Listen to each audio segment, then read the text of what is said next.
ನಮಸ್ಕಾರ. ವನಜ ಮಲ್ನಾಡ್ ಬಂದಾಯಿತು, ಹೊಸ ವಿಡಿಯೋ ತಂದಾಯಿತು. ಬನ್ನಿ ಇವತ್ತು ರಾಣಿ ಸೀರಿಯಲ್ಲು ಹೇಗೆ ಮೂವ್ ಆಗುತ್ತೆ, ಏನು ಸ್ಟೋರಿ ನೋಡೋಣ. ಅದಕ್ಕಿಂತ ಮುಂಚೆ ನನ್ನ ವಿಡಿಯೋಕ್ಕೆ ಸಬ್ಸ್ಕ್ರೈಬ್ ಮಾಡಿಲ್ಲ ಅಂದರೆ ದಯವಿಟ್ಟು ಸಬ್ಸ್ಕ್ರೈಬ್ ಮಾಡ್ಕೊಳ್ಳಿ, ಹಾಗೆ ಒಂದು ಲೈಕ್ ಕೊಡಿ. ಜೈಲಿಗೆ ಹೋಗಿದ್ದಾರೆ ಮತ್ತು ರಾಣಿ ಅವ್ರ ಮಾವ ಸತ್ಯ. ಆದರೆ ಜೈಲರು ಬಿಡಲ್ಲ ಅಂತ ಹೇಳಿದರು. ಆಮೇಲೆ ಬಾಲ ಹೇಳಿದ ಮೇಲೆ ಬಿಟ್ಟರು ನೋಡೋದಕ್ಕೆ. ಮಾತಾಡಿ ಒಂದು 10 ನಿಮಿಷ ಟೈಮ್ ಕೊಟ್ಟಿರ್ತಾರೆ. ಅಷ್ಟರಲ್ಲಿ ಎಲ್ಲ ಮಾತಾಡಿಕೊಂಡು ವಾಪಸ್ ಬರಬೇಕು. ನಿನ್ನೆ ಎಷ್ಟು ಕಷ್ಟ ಆದರೂ ಪರವಾಗಿಲ್ಲಮ್ಮ, ಬಿಡಿಸ್ತೀನಿ ಕಾವೇರಿ, ಎದುರು ಬೇಡ ಅಂತ ಅವ್ರ ಅಣ್ಣ ಹೇಳ್ತಾನೆ. ಬೇಡ ಅಣ್ಣ, ಈಗಲೇ ರಿಸ್ಕ್ ತಗೊಂಡಿದ್ದೀಯಾ, ಇನ್ಮೇಲೆ ರಿಸ್ಕ್ ತಗೊಳಕ್ಕೆ ಹೋಗಬೇಡ, ಸಾಕು. ಇನ್ನು ರಿಸ್ಕ್ ತಗೊಂಡು ಸುಮ್ಮನೆ ನೀನು ತೊಂದರೆಗೆ ಸಿಕ್ಕಾಕೋತೀಯಾ, ಏನು ಮಾಡೋಕ್ಕೆ ಹೋಗಬೇಡ ಅಣ್ಣ, ಬೇಡ, ಸುಮ್ಮನಿರು, ನನ್ನ ಹಣೆಯಲ್ಲಿ ಬರ್ದಂಗೆ ಆಗುತ್ತೆ, ನಾನು ಇಲ್ಲೇ ಇದ್ದುಬಿಡ್ತೀನಿ, ಸುಮ್ಮನಿರು ಅಂತ. ರಾಣಿನ ಚೆನ್ನಾಗಿ ನೋಡ್ಕೊ, ಅವಳನ್ನ ಹಾಸ್ಟೆಲಿಗೆ ಸೇರಿಸು, ಅವಳನ್ನ ಚೆನ್ನಾಗಿ ಓದಿಸು ಅಂತ ಎಲ್ಲ ಹೇಳ್ತಾಳೆ.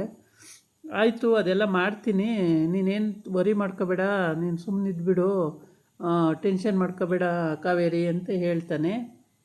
ಅಮ್ಮ, ನೀನು ಟೆನ್ಷನ್ ಮಾಡ್ಕೋಬೇಡಮ್ಮ, ನೀನು ಆರಾಮಾಗಿರಮ್ಮ, ನಾನು ಚೆನ್ನಾಗಿರ್ತೀನಿ ಅಂತ ಆ ಹುಡುಗಿನೂ ಹೇಳುತ್ತೆ ರಾಣಿ.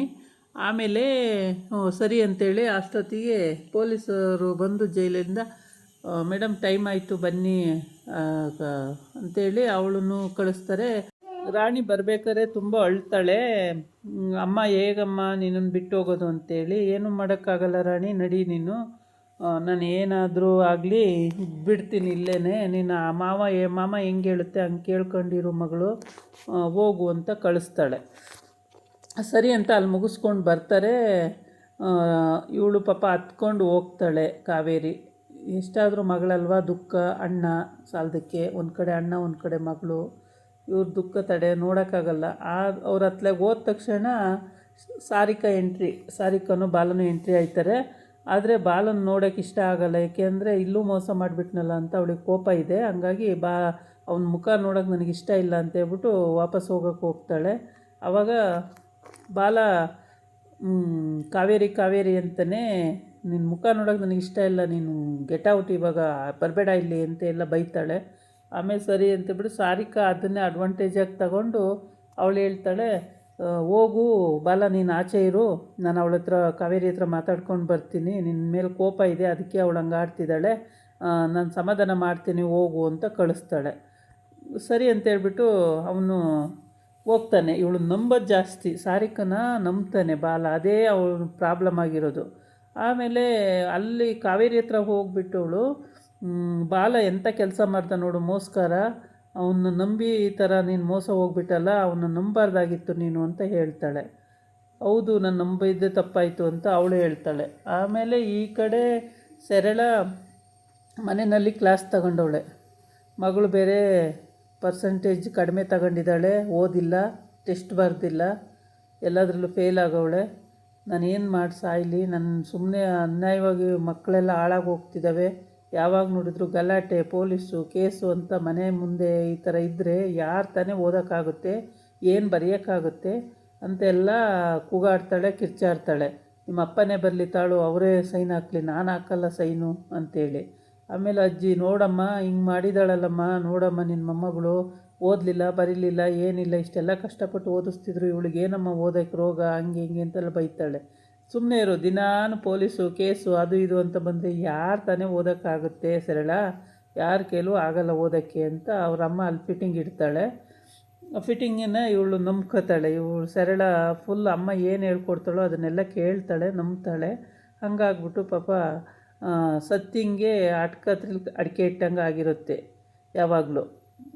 ಸರಳ ಆಮೇಲೆ ಸತ್ಯ ಬರ್ತಾನೆ ಮನೆಗೆ, ರಾಣಿ ಕರ್ಕೊಂಡು ಬಾಗಿಲಲ್ಲೇ ಒಳಗೆ ಬಿಡೋದೇ ಇಲ್ಲ. ನೀನು ಏನಕ್ಕೆ ಯೋಚನೆ ಮಾಡ್ತಾಯಿದ್ದೀಯ, ಅವರಮ್ಮ ಹೇಳ್ತಾಳೆ, ನೀನು ಏನಕ್ಕೆ ಯೋಚನೆ ಮಾಡ್ತಾಯಿದ್ದೀಯ, ಎಲ್ಲ ತಗೊಂಡೋಗ್ಬಿಟ್ಟು ಆಚೆಗೆ ಎಸ್ದುಬಿಡು ಅವಳು ವಸ್ತು ಏನೇನಿದೆ ಎಲ್ಲ, ಆವಾಗ ಅವಳು ಒಳಗೆ ಬರೋಕ್ಕೆ ಅವಕಾಶನೇ ಇರಲ್ಲ ಅಂತ ಹೇಳ್ತಾಳೆ. ಈ ಕಡೆ ಬಂದು ರಾಣಿನ ಸಾರಿಕಾ ಮಾತಾಡ್ಸೋಕ್ಕೆ ಹೋಗಿ ಅವನ ಮೇಲೆ ಚಾಡಿ ಹೇಳಿ, ಅವನು ಬಾಲ ಹಿಂಗೆ ಹಾಳು ಮಾಡಿಬಿಟ್ಟ, ನಿನ್ನ ಹಂಗೆ ಮಾಡಿಬಿಟ್ಟ, ಹಿಂಗೆ ಮಾಡಿಬಿಟ್ಟ ಅಂತೆಲ್ಲ ಒದ್ರುಬಿಟ್ಟು, ಇವಳು ಒಳ್ಳೆಯಳಾಗಬೇಕು, ಅವ್ನು ಕೆಟ್ಟನಾಗಬೇಕು, ಆ ಥರ ಇವಳು ವರ್ತನೆ ಮಾಡಬೇಕು ಅನ್ನೋದು ಅವಳು ಇಂಟೆನ್ಷನ್ ಆಗಿರುತ್ತೆ. ಹಂಗಾಗಿ ಕಾವೇರಿಗೆ ಬೇಕಾದ್ದು ಬೇಡವಾದ್ದು ಎಲ್ಲ ಹೇಳಿಬಿಡ್ತಾಳೆ. ಅವನು ನಂಬಲೇಬಾರ್ದು ಆ ಥರ. ಅವನು ನನ್ನ ಹೆಂಡ್ತಿ, ನನ್ನ ಮಗುನೇ ನನಗೆ ಜೀವ ಅಂತ ಅವನಿದ್ದಾನೆ. ಇವಳು ನೋಡಿದ್ರೆ ಈ ರೀತಿ ಹೇಳ್ಕೊಡ್ತಿದ್ದಾಳೆ. ಈ ರೀತಿ ಹೇಳ್ಕೊಟ್ಬಿಟ್ಟು ಪಾಪ ಅವಳು ನಂಬ್ದಂಗೆ ಮಾಡಿಬಿಡ್ತಾಳೆ. ಹಿಂಗಾಗಿ ಪಾಪ ಸಾರಿಕಾ ಹೇಳೋದನ್ನೇ ನಿಜ ಅಂತ ನಂಬಿಬಿಡ್ತಾಳೆ ಕಾವೇರಿನೂ. ಬಾಲನು ನಂಬ್ತಾನೆ, ಕಾವೇರಿನೂ ನಂಬ್ತಾಳೆ. ಇವರಿಬ್ಬರು ನಂಬೋದ್ರಿಂದವ ಅವಳು ಅದನ್ನೇ ಅಡ್ವಾಂಟೇಜಿಗೆ ತಗೊಳ್ತಾಳೆ. ಇದನ್ನು ಇಲ್ಲೇನು ಮಾತಾಡ್ಕೊಂಡು ಹೋಗಿರ್ತಾಳೋ ಅದನ್ನೆಲ್ಲ ಅಲ್ಲಿ ವರ್ಧನ್ನಿಗೂ ಒಪ್ಪಿಸ್ತಾಳೆ, ಮತ್ತು ಪೊಲೀಸಿಗೂ ಒಪ್ಪಿಸ್ತಾಳೆ. ಇದೇ ಥರ ಹೇಳಿದ್ಲು, ಇದೇ ಥರ ಮಾಡಿದ್ಲು ಅಂತ. ಹೀಗಾಗಿ ಪಾಪ ಏನೂ ಮಾಡೋಕ್ಕಾಗ್ತಿಲ್ಲ. ಅವಳನ್ನೊಬ್ಬಳನ್ನ ಕೈ ಬಿಟ್ಟರೆ ಅವರು ಹೆಂಗೋ ಬಚಾವ್ ಆಗ್ಬೋದು, ಅವ್ಳನ್ನ ಕೈ ಬಿಡಲ್ಲ, ಅದು ಸರಿಯಾಗಲ್ಲ. ಹೀಗೇ ಇದು ಕೇಸು ಮುಂದುವರಿತಾ ಇರುತ್ತೆ.